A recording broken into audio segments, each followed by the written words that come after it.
America is a country that was built upon the backbone of the many small pockets and large pockets of civilization that we call towns and cities. The most memorable and the most talked about places around the United States are the big cities, such as New York or Chicago.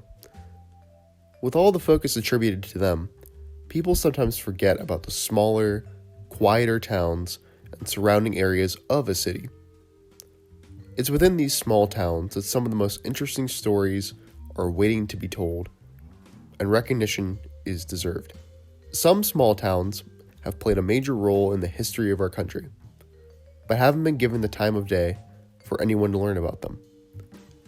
One such town, or a neighborhood rather, a small piece of the greater Pittsburgh pie, is Troy Hill. Troy Hill was one such of the many towns and neighborhoods in the Pittsburgh area that was cultivated and immigrated to by many German families. And it was these same German families who built up many of the mills, breweries, and railroads that Pittsburgh was known for during the Industrial Revolution. Situated alongside the Allegheny River, Troy Hill saw a massive influx of its population during the 1830s and 40s as a result of the construction of several churches that are still there to this day. These famous churches include St. Anthony's Chapel and Most Holy Name of Jesus Church. St. Anthony's is considered to be a shrine and is dedicated to St. Anthony of Padua, and houses a vast collection of relics and has been designated as a historical landmark by the Pittsburgh History and Landmarks Foundation. Construction of the chapel began in 1880 under the supervision of Father Supert G. Mollinger, who dedicated his time and effort in order to create a place to store the many historic religious relics that he had been in possession in. Over the course of 130 years, over 5,000 relics of the saints have been peacefully transferred over to the chapel and have been put into their possession, one of which being the relic of St. Anthony, which is considered to be the most venerated relic in the chapel. Among the many other relics, there is an entire section dedicated to the three central reminders of the most profound aspects of our faith: Christ's suffering, death on the cross, and his glorious resurrection. To commemorate these, the chapel is in possession of a large cross in the center that holds a splinter of the true cross, a thorn from the crown of thorns, and a piece of the stone from the Holy Sepulchre. Realizing the historical and religious significance of this chapel, many people from outside of Pittsburgh make their pilgrimage here year after year. Across the street from the chapel is a much smaller museum dedicated to the memory of Father Mollinger and serves as a place for people that come to visit the chapel to learn even more about it. On the same block as St. Anthony's Chapel lies another of the most important chapels within the Troy Hill area, Most Holy Name. This chapel, founded along the same time in 1849, also had heavy influence from Father Mollinger, as he was the first pastor of this chapel. The focus for Most Holy Name was much different than St. Anthony's, serving less as a shrine to many historic Christian artifacts, but more as a centerpiece for religious education in the area. Alongside the founding of the chapel was the founding of Most Holy Name's School, which served as a major place for many of the children in the area at the time to receive an education.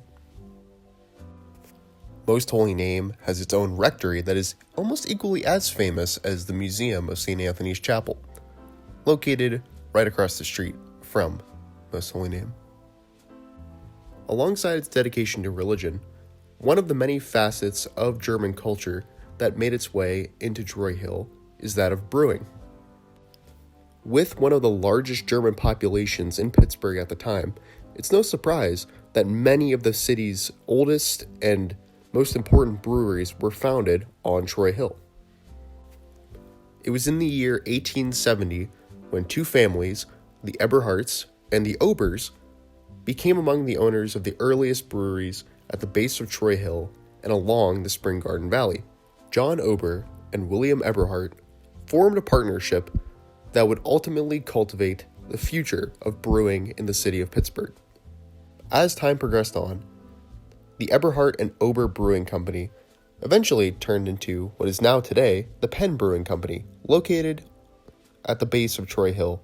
If you're a Pittsburgh resident, many of you will know of the very famous Duquesne Incline, but others might not know about the Troy Hill Incline that is unfortunately no longer there. The construction of inclines was incredibly common during the 19th century due to the incredibly hilly geographical layout of the Pittsburgh area. Although the Troy Hill Incline never made its way out of the 19th century, its memory has been dedicated by a building on 1733 Lowry Street.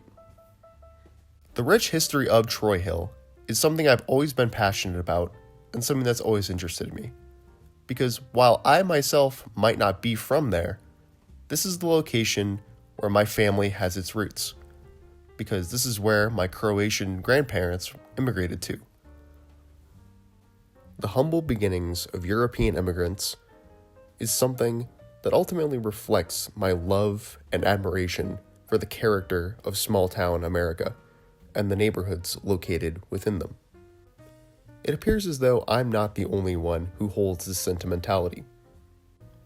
Pittsburgh documentary filmmaker Rick Seaback also sought the need to tell the stories of small-town America and the people within them that might not even get a chance to have their story be known. This clip from one of his films, North Side Story, had become incredibly viral due to the characterization of the woman depicted in the scene, Mary Wolbler, and her love for the history of Troy Hill, who seemingly holds the same sentiment that Seaback himself does.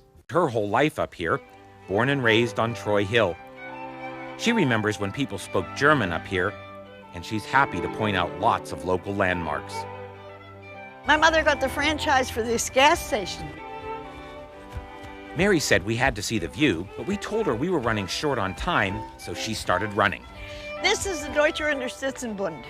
The Deutscher Unterstützenbund was a kind of German fraternal organization that ran a bar inside and held picnics out back, as well as provided social services to the community as needed. There were other clubs around here too, like the Turnverein, that offered a place for exercise. These Troy Hill Germans have a long history of keeping fit. There you are.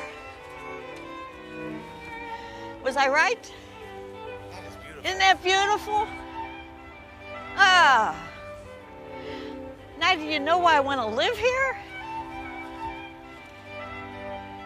Isn't that beautiful? Now that's a view you're not going to get anywhere else.